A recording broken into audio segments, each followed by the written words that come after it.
نجيت طيفك في الأحلام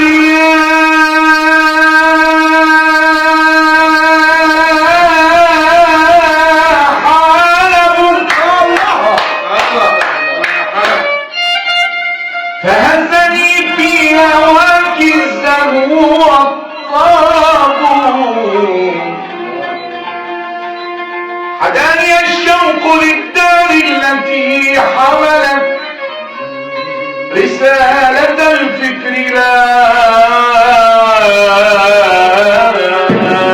شكوى ولا عتب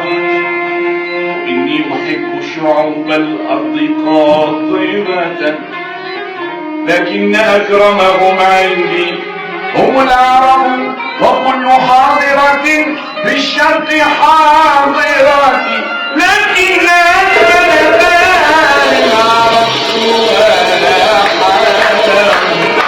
لكن أجمل دار زرتها أحببتها عشقتها حنان عجل يا